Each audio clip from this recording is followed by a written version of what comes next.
É sério isso? Você não sabia a importância que o Brasil tem na história da aviação internacional, na história da aviação?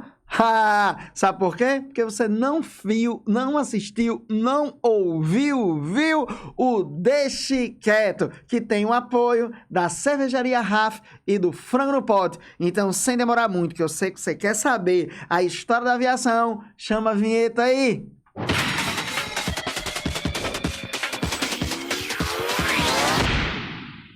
Muito bem, muito bem, muito bem. Seja mais uma vez bem-vindo ao Deixe Quieto. Você que tá sem muito o que fazer e quer ouvir as conversas que eu tenho para te contar.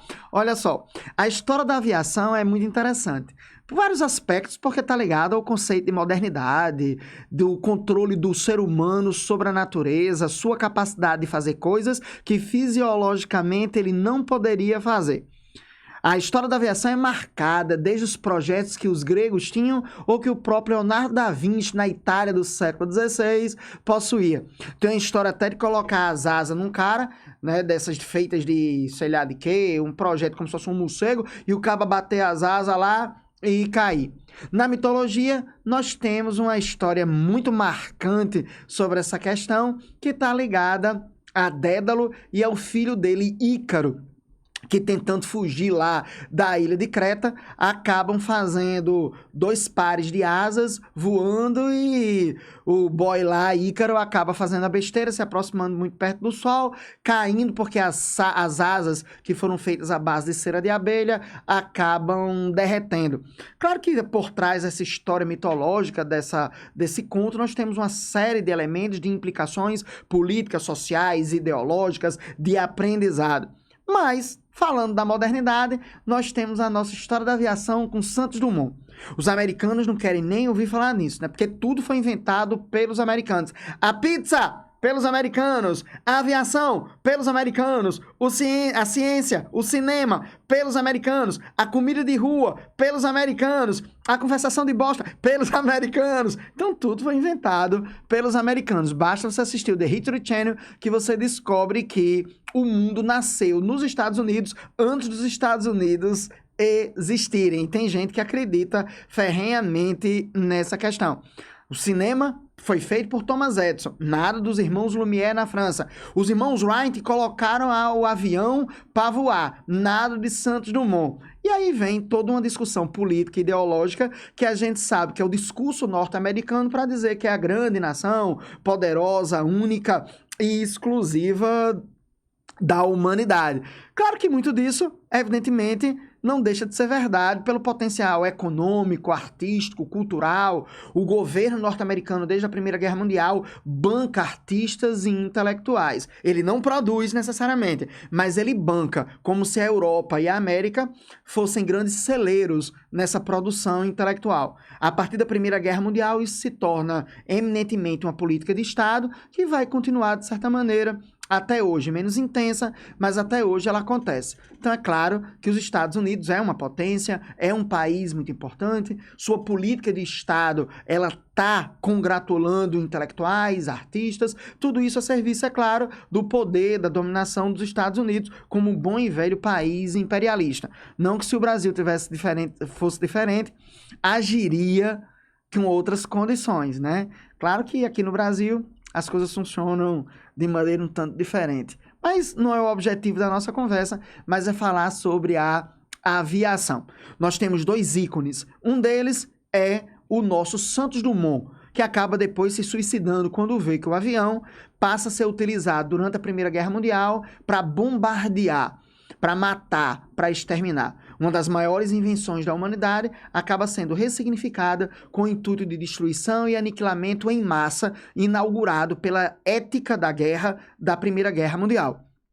Quando a tecnologia da Revolução Industrial, ela passa a ser utilizada não apenas como uma forma de dominar o outro, mas de aniquilar. A bomba atômica que o diga. O uso da bomba atômica não está associado a vencer o inimigo, mas a aniquilá-lo e as suas probabilidades de sobrevivência em algum momento. Não é uma guerra para vitória, não é uma guerra para vencer. É uma guerra de autodestruição, de aniquilamento. A guerra mudou a partir da Primeira Guerra Mundial, se consolidando na Segunda. Então, quando Santos Dumont, ele vê sua aviação, ele vê o avião, ele vê seu protótipo, ele vê o 14 bis, né, que não tem um motor. A ideia do 14 bis é um planador. É um avião que possa planar, ser mais pesado do que o ar e conseguir se deslocar. E quando isso acontece, ele fica muito magoado. Santos Dumont é um intelectual, é um gênio, mas para quem conhece a biografia de Dumont, sabe que ele tinha uma série de problemas de comportamento, uma série de problemas psíquicos, isso acaba afetando sua vida cotidiana. Mas nós temos um outro indivíduo muitíssimo importante, que é Augusto Severo. Potiguar nasceu na cidade de Macaíba no final do século XIX, deputado, irmão do governador do estado, irmão de outro governador do estado do Rio Grande do Norte. Augusto Severo passou muito tempo de sua vida em Paris e elaborou um dirigível chamado de Pax. Ele acaba morrendo em um acidente naquela região, em Paris, participando de um concurso. E seus restos mortais ficam em Paris durante muito tempo, depois são trazidos para o Rio de Janeiro e, finalmente, são trazidos para a cidade do Natal, onde estão expostos entre o ano de 2022 e o ano de 2023, ou até o dia que a prefeitura da cidade de Macaíba, onde o nosso aviador nasceu, construiu um mausoléu para guardar as cinzas que sobreviveram ao acidente do balão Pax. Augusto Severo, é interessante, ele tinha até um mecânico chamado de Sachet, Georges Sachet. Esse cara era francês e foi, inclusive, mecânico de Santos Dumont. Na época, estava trabalhando para Santos Dumont, estava trabalhando com Santos Dumont, quando o dirigível explode nos céus de Paris, sendo um dos maiores e mais significativos acidentes aéreos da nossa história. A diferença de um balão para um dirigível é porque o balão simplesmente vai sendo guiado pelo próprio vento e pela sorte de quem está lá, balonista, eu acho que é o nome que se dá, ao cara que está pilotando, que está lá na cestinha do balão. O dirigível é diferente exatamente pelo fato dele se encaminhar, você pilotá-lo, você comandá-lo. O gás que era utilizado nesses dirigíveis era o gás hélio, altamente inflamável. E o nosso Augusto Severo, ele acaba acendendo um charuto, causando uma explosão que vitima ele e vitima o nosso Sachet, o seu mecânico. Só que tem um detalhe. É claro que é uma imprudência muito grande você acender um charuto, um cigarro, seja lá o que for, numa situação como essa. Se hoje nós temos restrição ao uso de celular em um posto de gasolina ou em um avião, você imagine como é acender um charuto numa condição como essa. O detalhe é que não foi causado necessariamente por isso, mas por um erro de projeto em que a caldeira ficou muito perto, muito próximo no projeto do distribuidor de gás.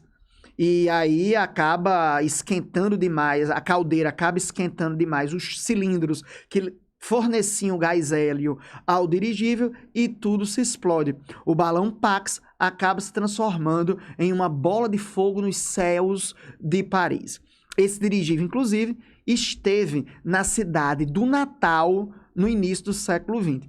Imagina uma cidade construída sobre dunas, entre o mar e um rio, em que as pessoas tinham como ideia de distância o andar a pé, um dirigível sobre a cidade. Como isso impactou o olhar, como isso impactou a visão desses natalenses, desses brasileiros, dessas pessoas que estavam nesse momento.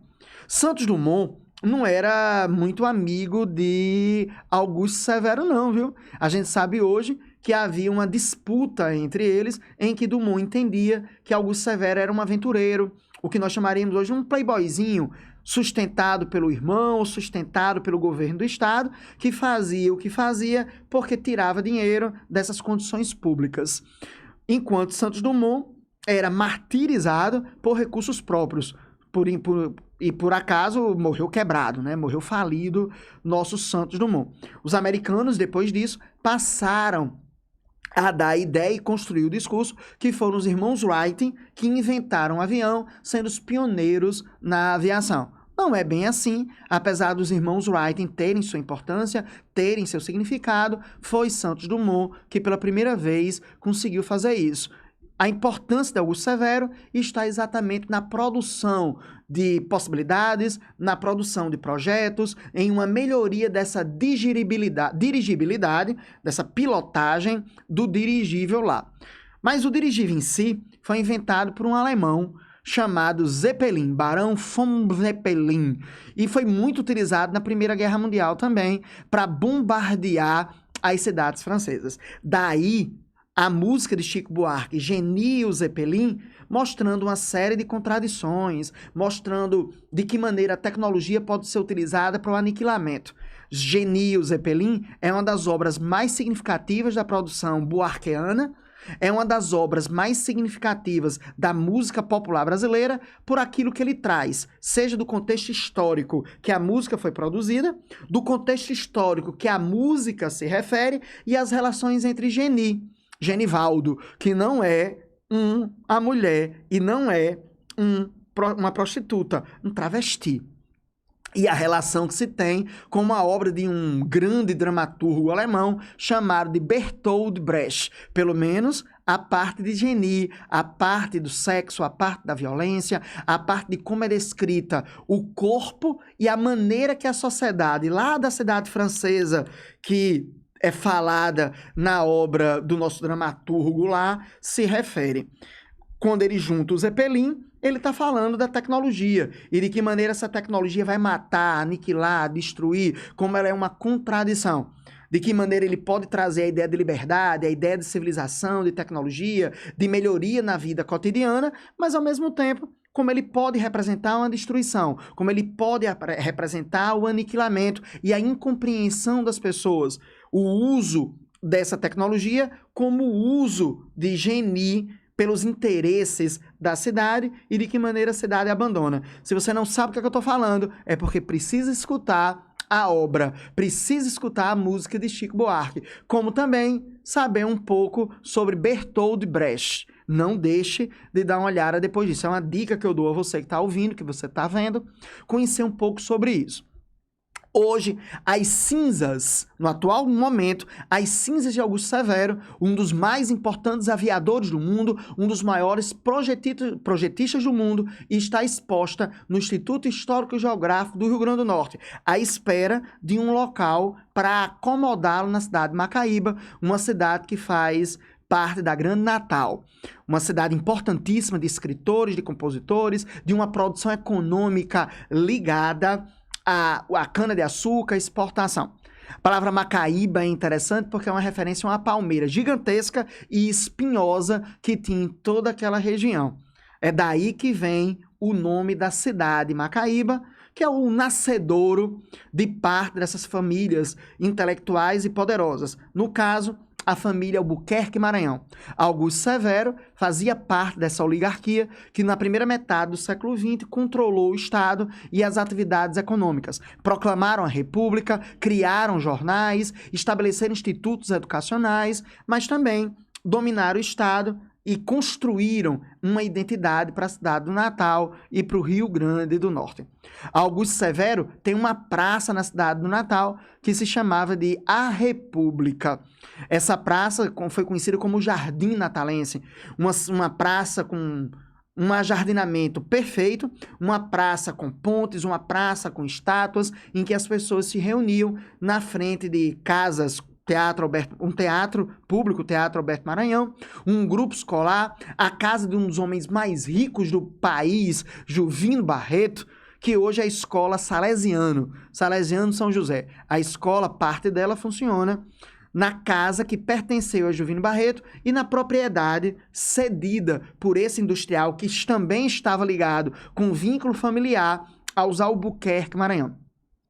Augusto Severo faz parte de todo esse projeto, de todo esse processo de modernidade, de indicação da tecnologia, da influência da cultura francesa no Brasil, no Rio Grande do Norte e na cidade do Natal.